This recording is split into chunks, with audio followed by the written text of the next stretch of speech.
sendo tarde, Jesus exatamente já sendo tarde, ele olha para os discípulos e diz mesmo assim: passemos-nos para outra margem.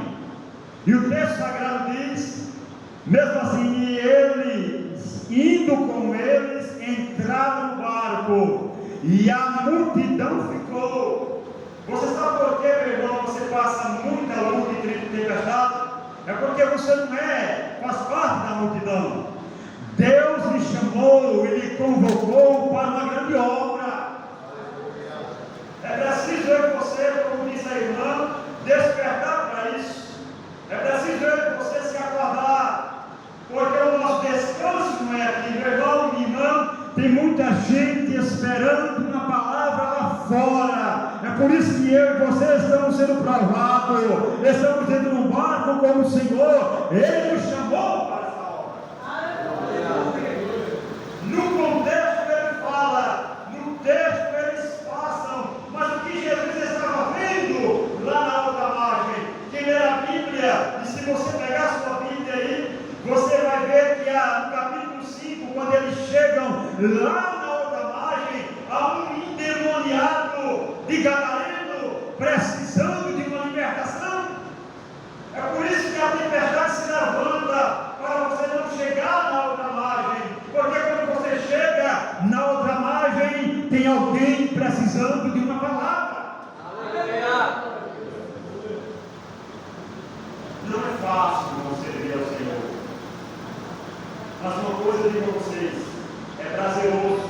Uma coisa eu digo a você, tem recompensa. Uma coisa eu digo a você, é que aquilo que ele promete, ele cumpre. O texto diz que no trajeto levanta-se um grande temporal. Temporal esse que exatamente os discípulos começam a reclamar. Você vê, a pergunta do discípulo é uma pergunta capciosa, é a minha e é a sua. Note que quando a tempestade se levanta aqui, os discípulos vão acordar Jesus mesmo assim: Senhor, o Senhor não está preocupado com a gente? A gente está a ponto de perecer. É aquela reclamação minha e sua, meu irmão. Jesus, eu estou fazendo a tua obra, eu estou querendo ir exatamente fazer a tua obra, mas tem um irmãozinho, tem uma irmãzinha, é uma dificuldade. Meu Deus, não está vendo não?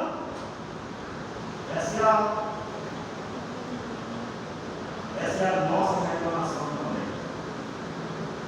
Mas uma coisa eu quero dizer para os irmãos. Irmãos estão comigo? Estão entendendo? Entenda que essa palavra é para mim e é para você. É quem te chamou está com você, independente da tempestade que se levante, ele está com você. Uma vez eu preguei esse texto, o irmão me perguntou: mas por que, Zé Paulo, Jesus permitiu essa tempestade aqui? Por uma única razão, para provar aos discípulos se realmente eles entenderam a mensagem. Meus irmãos, servir a Deus não é pisar no tapete da verdade, é andar num caminho estreito, com muitas tempestades que vão se levantar. E essas tempestades, assim como acontece como um fenômeno natural, acontece na nossa vida. A tempestade ela é inevitável, ela vem. O que é uma tempestade na nossa vida? É um exame que você vai fazer, e aquele exame tudo está bem, até o médico analisar e dizer que você está com uma doença ansiosa, uma doença traumática. Tudo está bem no seu casamento, e de uma hora para outra vem um divórcio.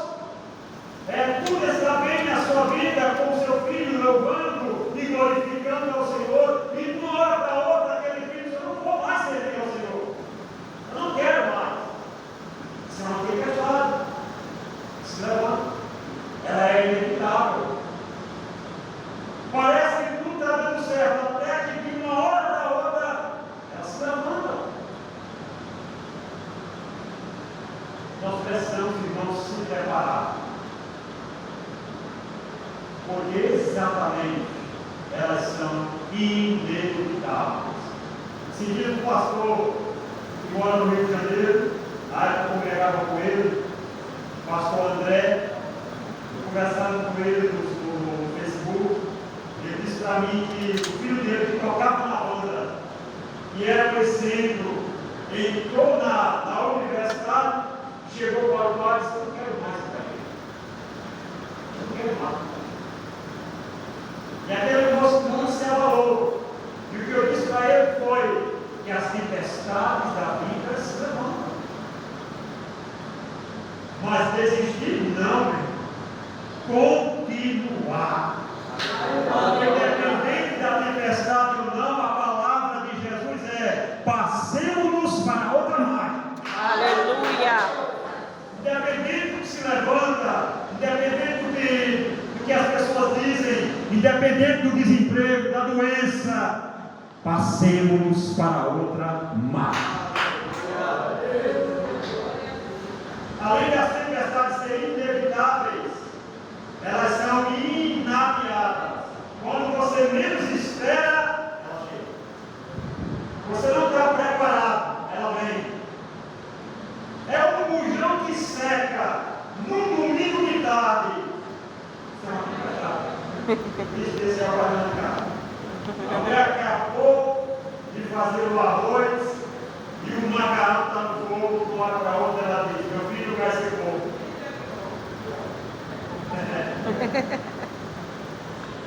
E às vezes você está até com dinheiro no bolso, só porque não comprar. O rapaz não entrega mais. E agora? Vou pedir o vizinho, vou bater na porta do vizinho, ele viajou. Era um domingo, ele foi para o interior. Você liga para sua mãe: mãe, eu vou comer aí, minha filha, eu estou na casa de fulana. E o marido olha: minha filha terminou, terminei dos coisas aí. É inaviável. São bem prestados a mim. Mas lembre-se que se não tiver uma tempestade, no fim da tempestade você não poderia ver como é o arco-íris. Se não haver exatamente uma noite escura na nossa vida, não podemos valorizar o brilho das estrelas. Aleluia. Se não tiver exatamente uma tempestade que eu chegue a chorar, eu não vou exatamente entender o dom das lágrimas e saber que Deus enxuga todas as lágrimas. Esse é o projeto de Deus, irmão. Nesse texto ainda, além de ser inevitável, inaviada, as tempestades da vida são pedagógicas. Quer dizer, Paulo? Exclusivas, vão me ensinar alguma coisa. Se a pessoa não aprende do jeito, aprende outro, porque Jesus é assim. Os discípulos entenderam que precisavam clamar ao Senhor. Os discípulos entenderam que precisavam buscar ao Senhor. Os discípulos entenderam que só o Senhor é Deus.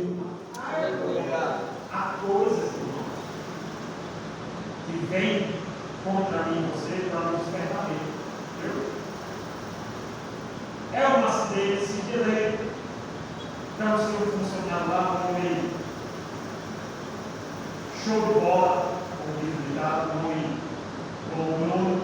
Uma hora para outra ele ganhou. Ele foi um exemplo exatamente semanal, mas não dessa denúncia. Tirou a foto. Quando colocar no grupo a notícia, o Bruno se acidentou. Ele quebrou o braço. Foi uma perca grande para a empresa no sentido de trabalho, porque ele era um homem responsável e é responsável. É uma tempestade, meu irmão. É por isso que é importante nós entendermos, meus irmãos, que nós precisamos exatamente despertar e saber que Deus está no controle. Pedagógica, aprenda com isso. Se levantou, aprenda. Machucou, aprenda. Fulano e Beltrano não veio para o Evangelho, aprenda, vá só. Jesus é com você. Caminhe, prossiga. Mas fulano e Senhor, você está quente. Quente. Não perca, meu irmão, essa oportunidade de servir ao Senhor e fazer alguma coisa para o Senhor. Ah, mas eu sozinho, meu irmão, não é sozinho mesmo. Há um homem na Bíblia que ganhou só uma pessoa. O nome dele é Barnabé. Ele ganhou só uma pessoa. Ele se lembrou dessa pessoa. Ele foi em busca dessa pessoa. Capítulo 11 de Atos. Seu nome é Paulo. Diz o texto.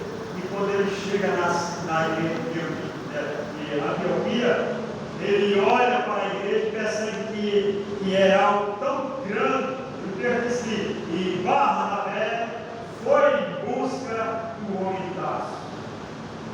E ao ganhar aquele homem, ao levar aquele homem, ao mostrar aquele homem, Paulo ganhou o continente inteiro. É importante você, irmão, despertar para a obra, buscar fazer algo para o Senhor. Em 2019, por esse ministério, Madureira, estávamos ministrando em São Paulo. E esse dia eu contei para um irmão.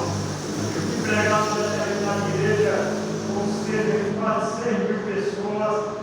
E eu fiquei tão abismado naquela igreja que você sentava no púlpito diante de uma multidão de pessoas e viu um garçom servir ali.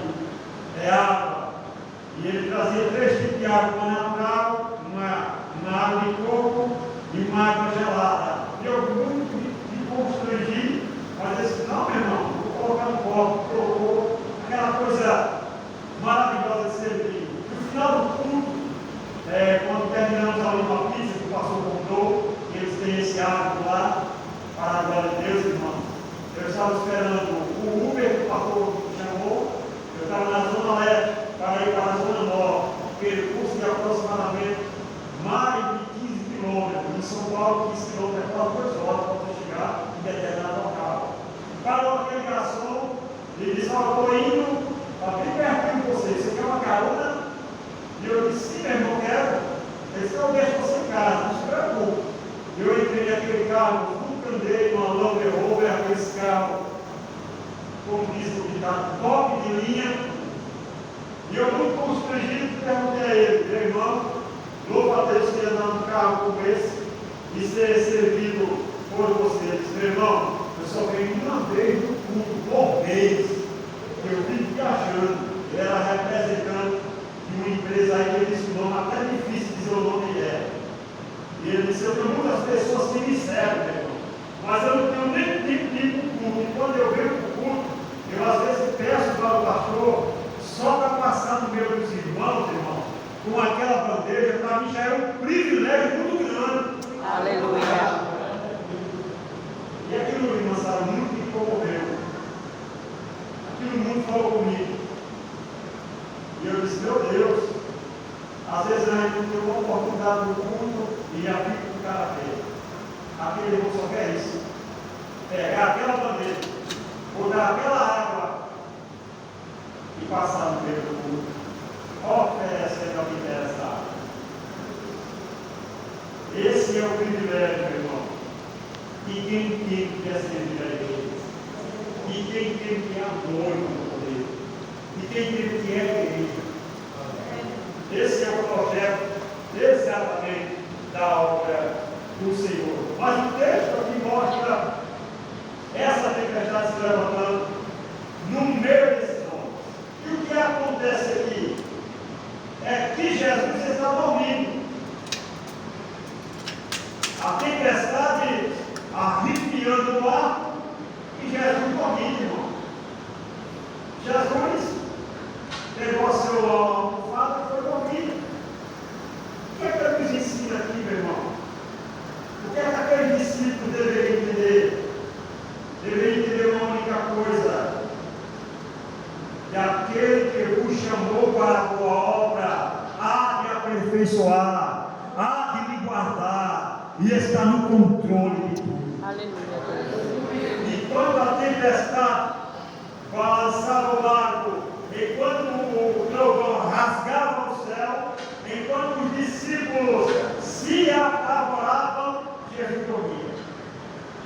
para nos ensinar uma coisa: tenha paz. Tenha paz na sua casa, tenha paz no seu trabalho, tenha paz no seu lar. Às vezes as pessoas querem tirar a nossa paz, mas permaneça em paz, fazendo exatamente o ídolo do Senhor. Primeira coisa que eu aprendo ali é que precisamos ter paz. Quem está no barco está dormindo me ensinando a ter paz, tenha tranquilidade. Por que, Zé Paulo? Eu preciso ter paz, porque as pessoas que vão precisar da sua palavra precisam ver paz em você. E não uma pessoa tribulada é a coisa mais terrível do mundo. Para evangelizar, meu irmão, atribulado, perturbado, é a coisa mais terrível do mundo. Porque aí quem está aí fora está atribulado. E o endemoniado gadareno, a gente percebe que ele estava atribulado, ele foi abandonado, ele foi rejeitado, ele está fora de casa, ele está se alimentando de carne podre, ele está dentro de um cemitério. Diz o texto que ele pegava uma pedra e não jogava no povo, ele se cortava. Está atribulado. E Jesus está em paz. Tenha paz. Faça paz. Quando alguém me procurar, meu irmão, tenha paz. Meu casamento, tenha paz, meu irmão. Vai dar certo, viu? Mas tenha paz. Faça isso. Mas a tempestade está muito grande, minha casa está quase caindo. Tenha paz. O mundo precisa de paz. Segunda coisa que a gente aprende nesse texto é que os discípulos pensavam que iriam afundar. Às vezes também a gente pensa assim, meu irmão: a tempestade é tão grande que a gente acha que não vai suportar, que não vai aguentar, e agora é que eu vou para o fundo do poço. Só que o texto é bem claro dizer que o texto aqui tem uma promessa. Qual é a promessa, irmão? Verso 35 diz que Jesus disse: entrem no barco e passemos para a outra margem. O que é que a gente aprende aqui, meu irmão? Pode se levantar a tempestade que for, o seu destino, o meu destino é a outra margem.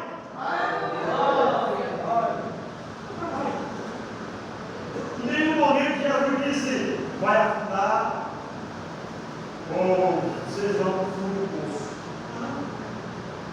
Aí alguém pode me questionar, como eu fui questionado nesse texto também, mas é Paulo.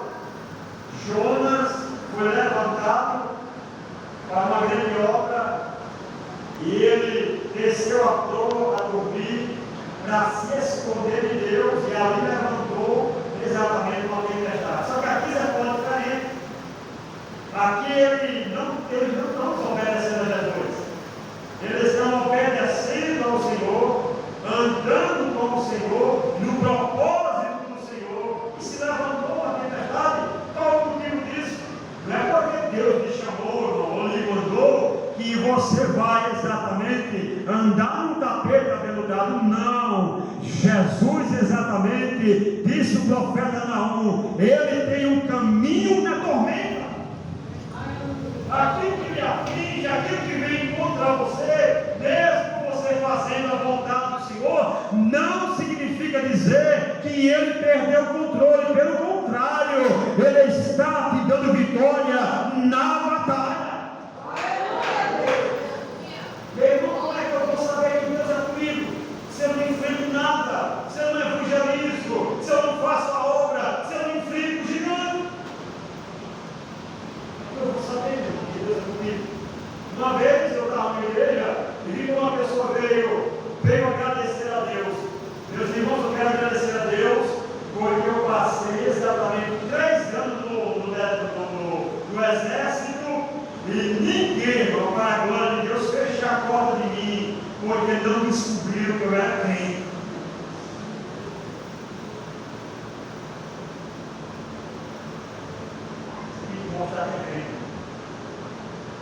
Você tem que, exatamente, o mundo tem que ver Deus, Cristo em você. As pessoas têm que olhar para alguém.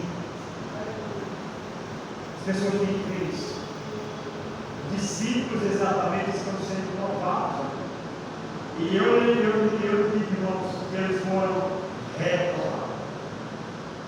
Eu vejo que quando Jesus se levanta, acalma aquela tempestade, houve bonança e ele vai agora para eles dizendo assim: por que temeis, homem de pequena fé? Por que você tem tanto medo? Se você ler esse texto, irmãos, ele vai ser regido por 3 perguntas e nenhuma tem resposta. A primeira é do discípulo: não importa, mestre, que pereçamos, homem de oração. Aqui é Jesus que está perguntando: homem de pequena fé, por que temeis? E a outra é o discípulo dizendo a ele, fechando o texto com chave de ouro, dizendo assim: mas quem é isso? E até o vento do mar. Nenhuma dessas perguntas tem resposta, mas eu vou responder essas respostas. Primeira resposta dos discípulos perguntando a ele: não me importa que pereçamos, é uma pergunta exatamente do medo de alguém que não compreendeu exatamente quem está dentro do barco, de alguém que não entendeu quem é que anda com eles, de alguém que não entendeu que esse alguém, ele é maior que a tempestade, é maior que o medo, é maior que o barco, e o seu nome é Jesus. Essa pergunta é de alguém que não entendeu o seu chamado. Por que Deus me chamou? De que forma Ele chamou? Para que Ele me chamou? Essa pergunta é essa. Eu fiquei feliz com o testemunho da irmã Lorena, mas ela veio aqui e ela usou uma expressão boa. Eu gosto de Martim. Eu lembro de Martim também. Foi ali que Deus me deu muitas vitórias. Hoje, meu tempo é curto, como vocês sabem, é 6 dias, 7 horas no trabalho. Mas é importante, meu irmão, você ter sempre esse tempo para Deus. Porque quando essa tempestade se levanta, você não vai usar uma pergunta como essa, uma pergunta de alguém que não teve. E os discípulos se escutaram, mas uma das coisas interessantes aqui: não vem na igreja só participando, compreenda o seu chamado, entenda que Deus lhe chamou para uma grande obra, e quem chamou é fiel para ir com você. Porque quando a tempestade se levanta, você pode dizer como o rei Davi falava: ainda que eu andasse pelo vale da sombra da morte, não temeria. Por quê? Porque o Senhor é bom. Porque Ele